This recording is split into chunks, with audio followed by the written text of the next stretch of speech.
This is a beautiful before and after where you're thinking, you know, the after is really pretty, but I don't know how to do that. And it looks like it's a lot of work. It can be, but I'm going to show you a couple of tricks to where you can create your brows to be a tiny bit fuller than what it already is.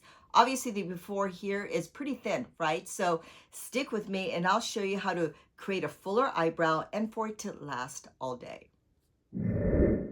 Obviously, her brows are on the thinner side, which is why I was so grateful that I can use her. And so this is for, again, anyone that has thin eyebrows. But you know what? If you have some gaps, some holes you want to fill in, and they don't seem to last all day, that's why I'm going to be using dip brow, pomade. I'm going to use a little bit of powder. I have an old brow tattoo, so looks like I do have some color in there, but it's faded away.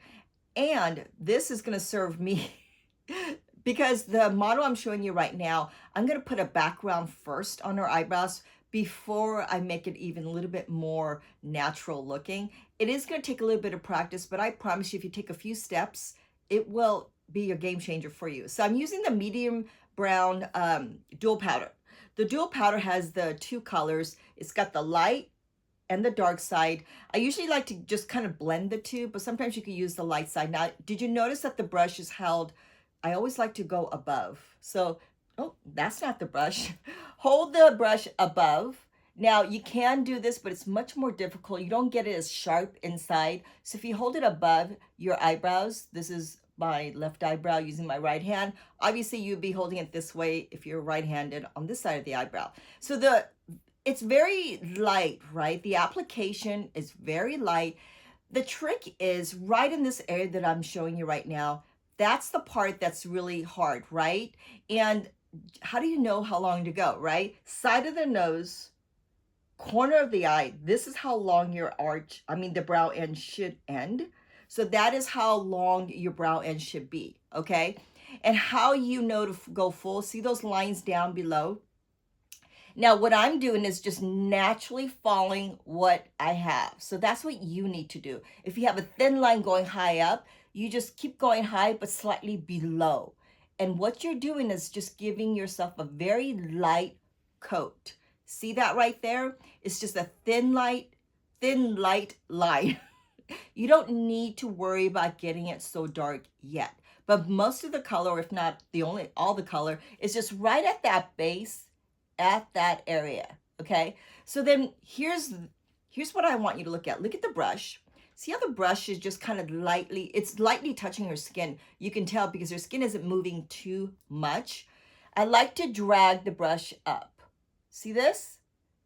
Because I'm lightly, again, adding that background in the first line that you made. So by going right at the base of that line, going up, base of that line, going up, you're just adding that background.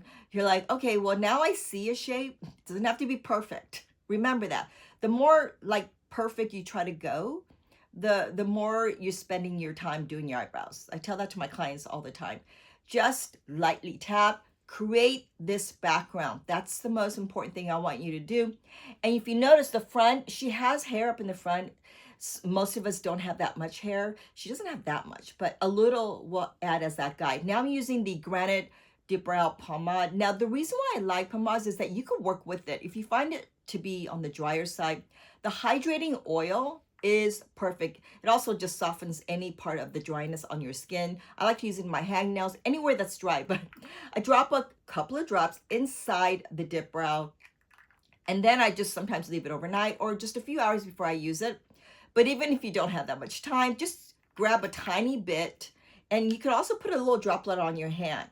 So those are the few things you can do. The reason why I like this hydrating oil is that it dries to a matte. It doesn't stay oily. Obviously, that's very important. Okay, so look at this. I'm just lightly going at that first baseline and the background color. The lighting's changed a little bit, so that's why it looks a little darker. But so right here, look at this. See, it's a light touch. So many of you guys wonder, well, how do you get those hair strokes? Because I'm touching her very, very lightly. Again, I want the brush to be also very sharp. So just by going back and forth like this, you're keeping the brush sharp and you're using the longest part of that brush only. So right here, I'm going to that first base of that line or the outline, and then I'm just drawing a line in an angle. You don't want to go straight up. You want to go in an angle right at that base. At that base where that background is with the powder, you go in the base. You notice that I start in the middle. Up at the model, I went right up in the front because I can. But for you, those of you that are learning, go in the middle first. The first application is your heaviest, so that's where you want to learn how to press lightly. So right here towards the end, remember that outline that you can make. You can make a little outline there. You can always erase it later. So right here is where I'm generous with the application, because at the ends or the tail, I do like it a tiny bit darker and a little bit pronounced. That's when I'm just pressing a little bit heavier. I don't need to do hair strokes there. I just want some color, as you can see right here. That's all you need to do. It's the middle area that you're doing these little lines. Up in the front, you're lightly touching the base, going up, lightly touching the base, going up, using just the longest part of that brush, and then you're just lightly touching in an angle.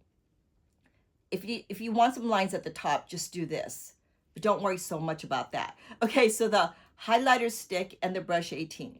Now say you did all that. You put the lines on there. Ooh, get the right brush. Put the lines on there, and you're like, oh, you know, I can see some lines.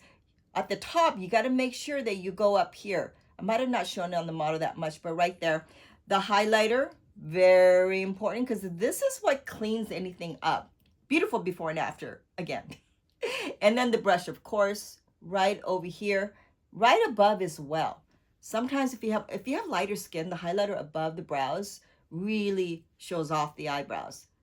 And I always like to show this and not blend it in too much, so that way you see what I mean. Now you don't have to, you can use this for down here, and you can use a concealer or your favorite foundation above.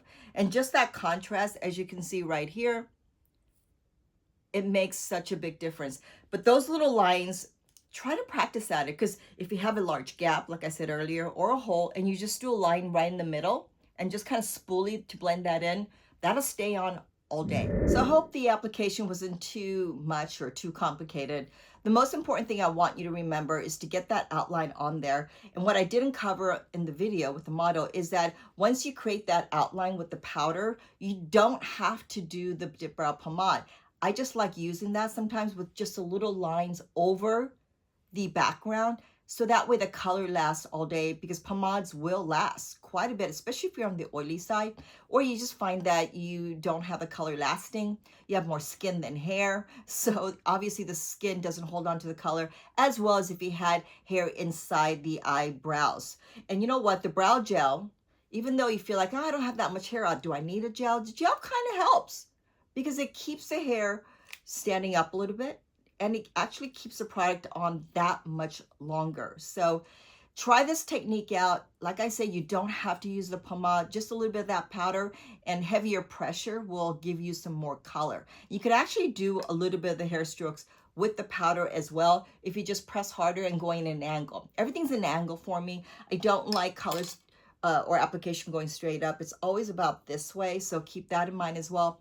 I will be listing all of these products in the descriptions, and they are tagged, because if you buy it just quickly through that way, that helps me. But you know, just as long as you look at the descriptions and see the colors, and maybe you need some of these, right? But I just hope that you've gotten some tips, and let me know if you did. That helps me to just continue doing what I like to do. This helps the YouTube. And so thank you so much, and I'll see you guys next week.